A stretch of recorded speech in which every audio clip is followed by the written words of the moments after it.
நீங்கள் பார்த்து கொண்டிருப்பது உங்கள் ஜாஷுவா டிவி. சகல ஜனங்களுக்கும் நற்செய்தி.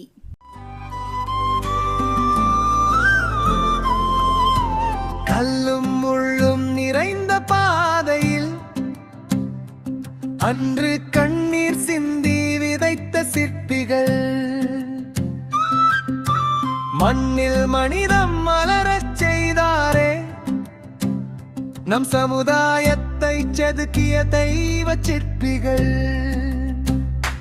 சமுதாய சிற்பிகள் இவர்களே, சமுதாய சிற்பிகள்.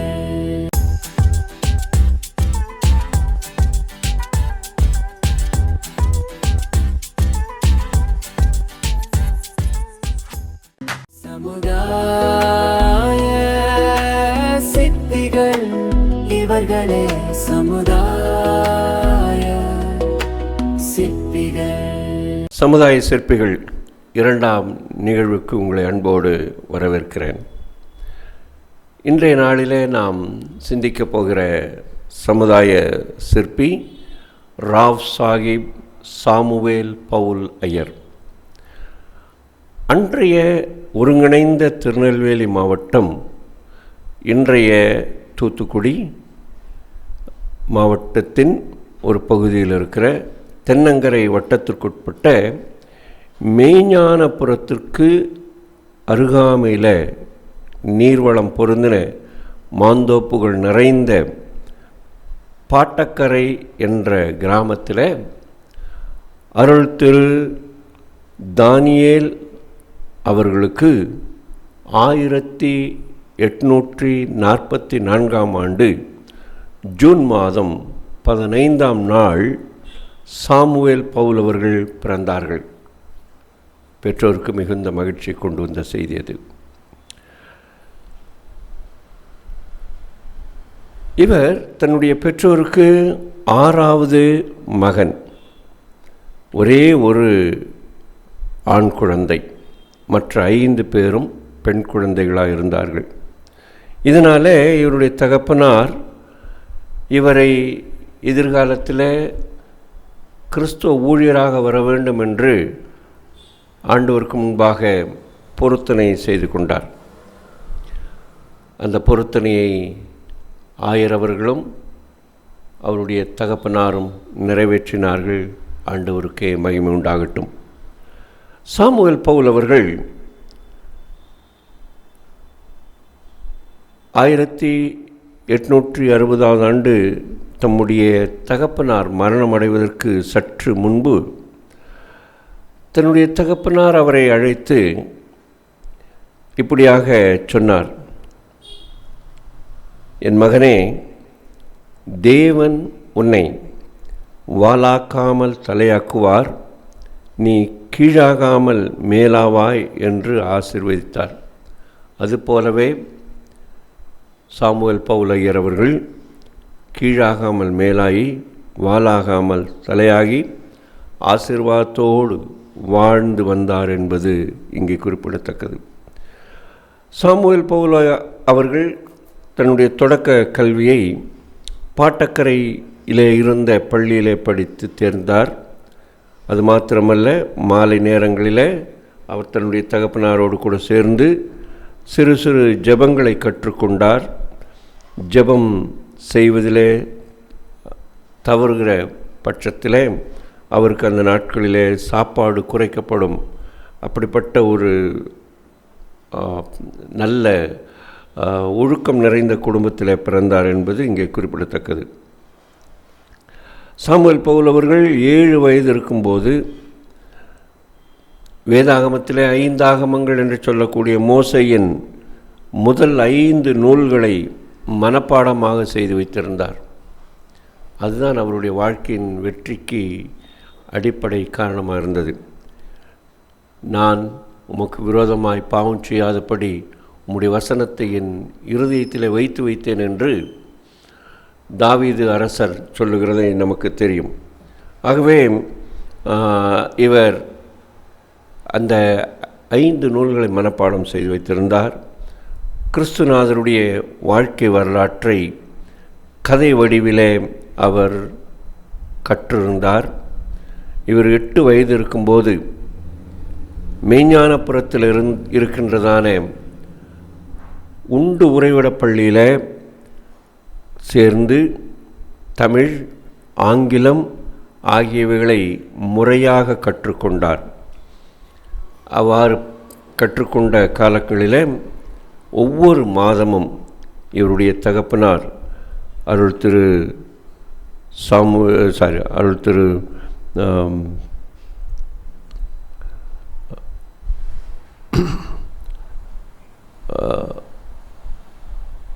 தானியல் அவர்கள் இவரை வந்து சந்தித்து அவரோடு கூட உறவாடி செல்வது வழக்கமாய் கொண்டிருந்தார்.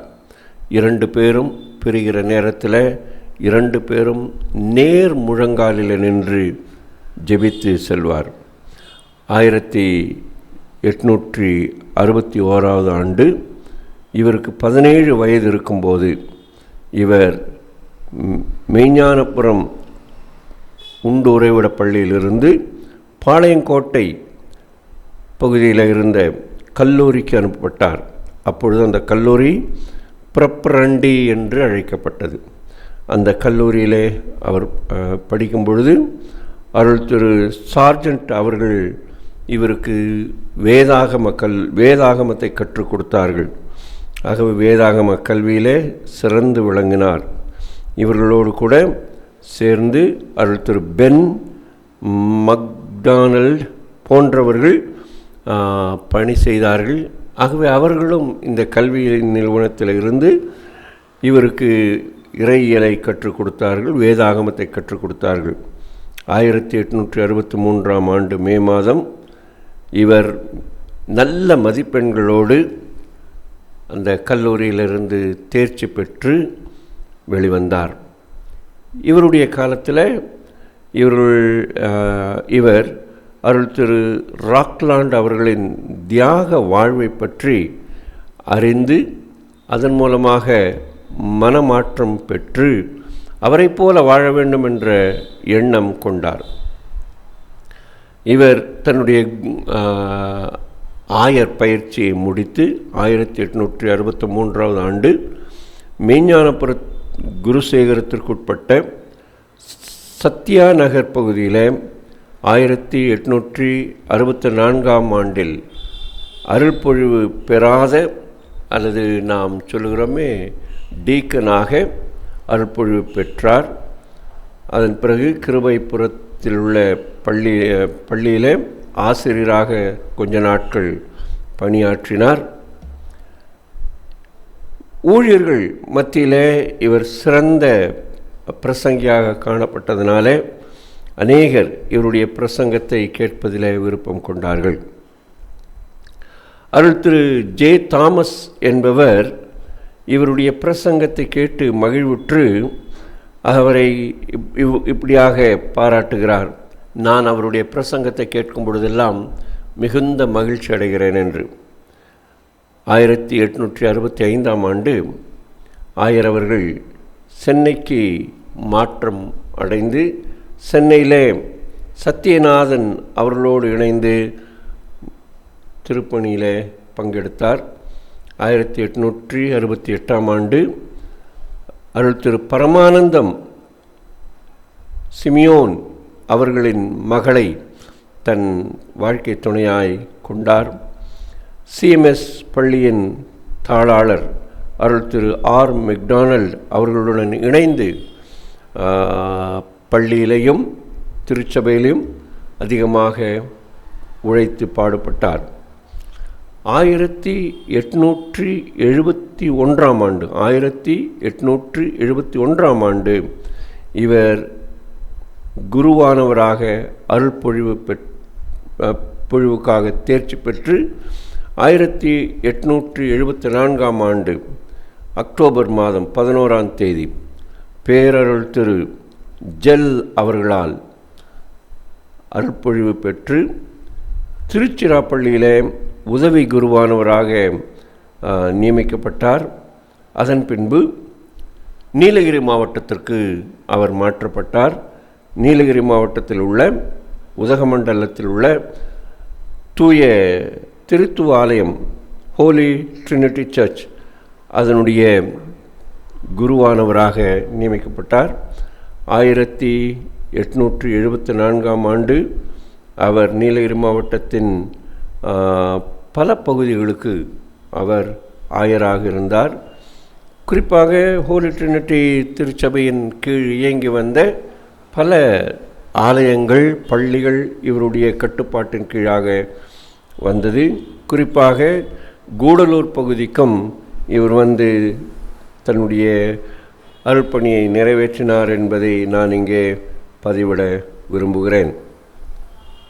இவரது காலத்தில் உதகமண்டலத்தில் திருச்சபையில், அதாவது ஊட்டியில் உள்ள திருச்சபையின் திருப்பணிக்கான பலனை அந்த சபை கண்ட வளர்ச்சியின் மூலமாக அறிய முடிகிறது. 1874 இவர் பொறுப்படுத்த போது இந்த ஹோலி ட்ரினிட்டி சர்ச்சில் அவர் போதகராக பொறுப்படுத்த போது 230 பேர் மாத்திரம் சபையின் அங்கத்தினர்களாக இருந்தார்கள். ஆனால் இந்த திருச்சபையானது 100% வளர்ச்சி கண்டு 474 திருச்சபை உயர்ந்தது. மட்டுமல்லாமல் 2 கிளை சபைகள் அந்த நாட்களில் எழுப்பப்பட்டன. இவர் காலத்தில் நான் முன்னதாக சொன்னது போல கூடலூர் பகுதியில் உள்ள தேவாலா, அதே போல நடுவட்டம் ஆகிய இடங்களில் திருச்சபையின் திருப்பணிகள் மிக சிறப்பாக நடைபெற்றது. அதற்கு இவருடைய பங்களிப்பு மிக அதிகமாக இருந்தது. குன்னூரிலே தூய யோவான் தேவாலயம் அமைப்பதற்கு இவர் முன்னோடியாக இருந்தார் என்றால் அது எவ்விதத்திலும் குறைவுபடாது. அது மாத்திரமல்ல, குன்னூர் பகுதியில் யோவான் ஆலயம் அமைக்கப்படுகிற அந்த காலகட்டத்தில் ஊட்டி ஒர்க்கர்ஸ் மிஷன் என்ற ஒரு நிறுவனத்தை நிறுவினார். உதகமண்டலத்தில் உள்ள வேலைக்காரர்களுக்கென்று ஒரு மிஷனை அவர் தொடங்கினார். அது மிக சிறப்பாக இருந்தது.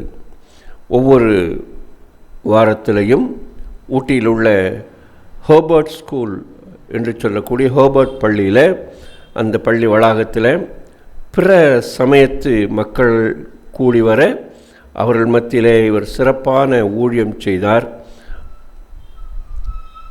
அது மாத்திரமல்ல, வாரத்துக்கு 2 முறை அங்கே சந்தைகள் கூடும். அந்த சந்தைகள் கூடுகிற நாட்களில் இவர் திறந்தவெளி பிரசங்கம் செய்து அநேகரை ஆண்டவருக்குள்ளாக வழி நடத்தினார். மாத்திரமல்லாமல் பௌர்ணமி காலங்களில் முழு சந்திரன் தோன்றுகிற அந்த நாட்களில் திறந்தவெளி பிரசங்கத்தை அந்த பெரிய மைதானங்களிலே நடத்துவார். இது அவர் செய்கின்ற ஊழியத்தின் பலன்.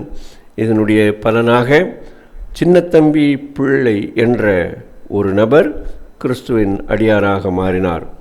1882 பேராயர் ஜெல் அவர்கள் கொடுத்த ஆணையின் பலனாக இவர் கள்ளிக்கோட்டை என்று சொல்லக்கூடிய, கோழிக்கோடு என்று சொல்லக்கூடிய கள்ளிக்கேட்டில் தமிழ் திருச்சபைகளை கண்காணிக்க சிறப்பான ஒரு தூதுவராக சென்று அங்கே இருந்த தமிழ் பணிகளை கவனித்தார். இன்றைக்கு அங்கே அதிகமாக மலையாளிகள் இருக்கிறார்கள்.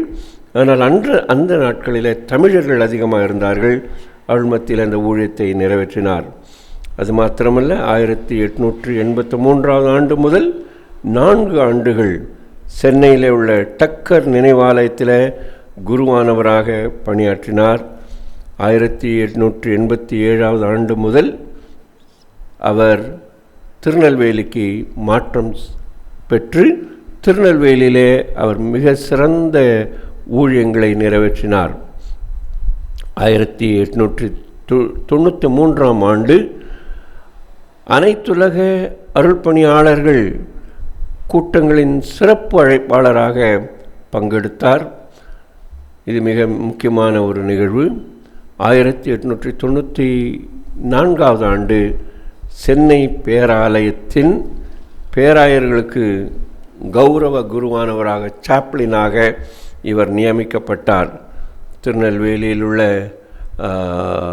பேராயர் மோர்லிங் அவர்களுக்கும் இவர் சாப்ளினாக பணியாற்றினார். இவர் செய்த பணிகளிலே மிக முக்கியமானது தமிழ் ஜெப புத்தகம் மற்றும் ஞான பாட்டு புத்தகங்களை அவர் திருத்தம் செய்து அதிலே ஒரு உறுப்பினராக பணியாற்றினார்.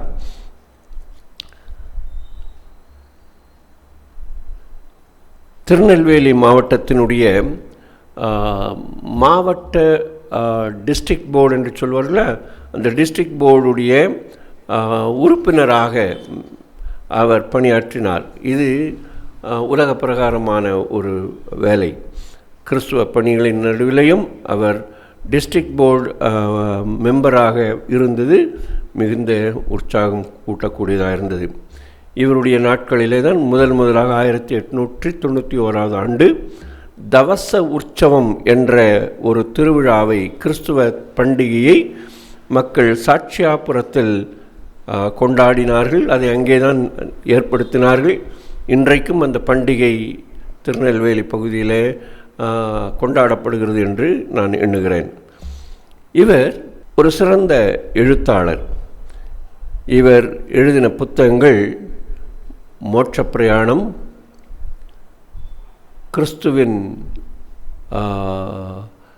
மோட்ச பிரயாணம், தியான ஆலயம், ஆத்தும நேசரின் அங்க மகத்துவம், ஆத்தும நேசரின் அங்க மகத்துவம் என்ற நூல் உள்பட 38 நூல்களை தமிழிலே அவராகவே எழுதியிருக்கிறார்.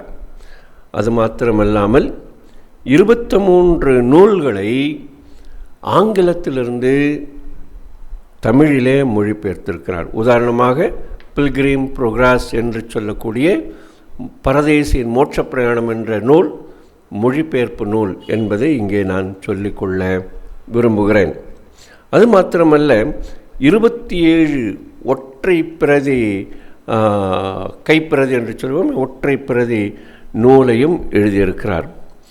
இவருடைய காலத்தில் திருநெல்வேலி பேராயத்தினுடைய மாத இதழான நற்போதகத்தினுடைய கௌரவ இதழாசிரியராக அவர் பணியாற்றினது நாம் இங்கே கவனிக்க வேண்டியது. இவருடைய வேலைகளையும் இவருடைய ஊழியங்களையும் கவனித்த ஆங்கிலேய அரசாங்கம் இவருக்கு 1898 ஆண்டு ராவ் சாஹிப் என்ற ஒரு உயரிய விருதை வழங்கியது, பட்டத்தை வழங்கியது. இந்த ராவ் சாஹிப் என்பது இன்றைய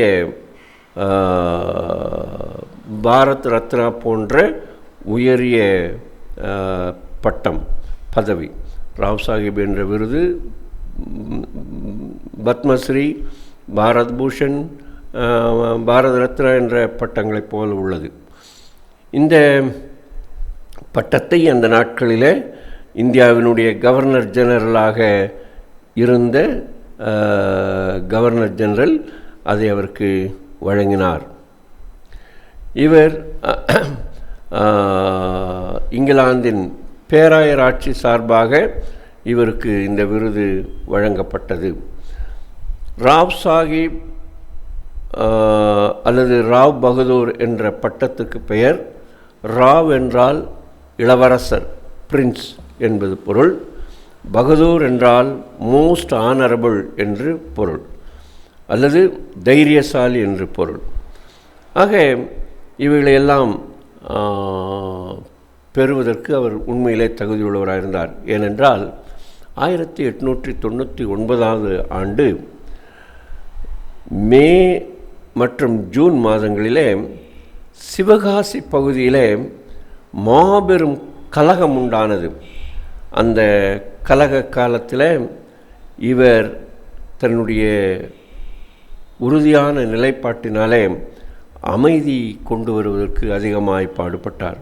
அந்த கலகத்தை அடக்கினதிலே அவருக்கு பெரிய பங்கு இருந்தது. ஆகவே இவருக்கு இந்த பட்டம் பொருத்தமானது என்று நான் எண்ணுகிறேன்.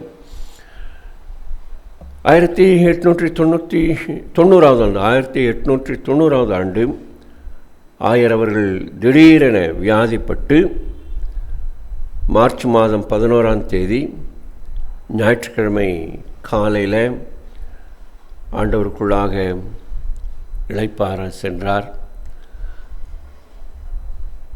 பரம இளைப்பாறுதலுக்குள்ளாக சென்றார்.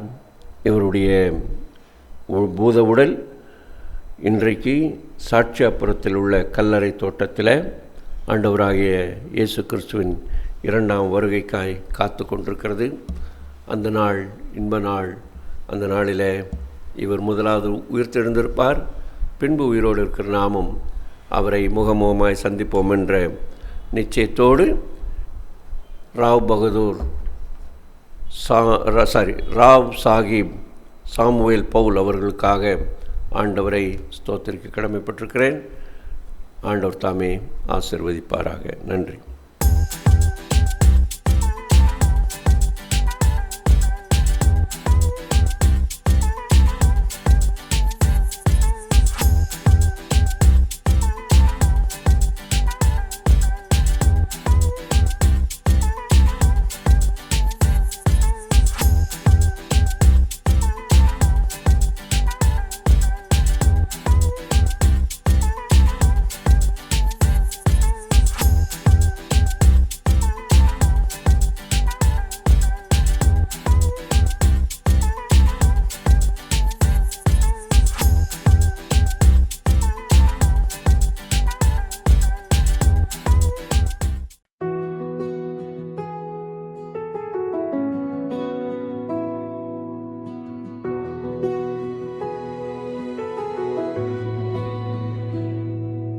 கடல் கடந்து வந்தார்கள் கர்த்தர் அன்புக்காக, உடல் பொருளாவி தந்தாரூர் செழிக்கவே.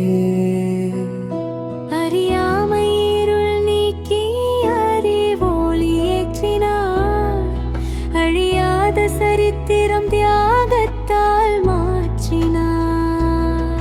சமுதாய சிற்பிகள் இவர்களே, சமுதாய சிற்பிகள், சமுதாய சிற்பிகள் இவர்களே, சமுதாய சிற்பிகள். கடல் கடந்து வந்தார்கள் கர்த்தர் அன்புக்காக, உடல் பொருள் நாவி தந்தாரூர் செழிக்கவே. அறியாமை இருள் நீக்கி அறிவோலி ஏற்றினார், அழியாத சரித்திரம் தியாகத்தால் மாற்றினார்.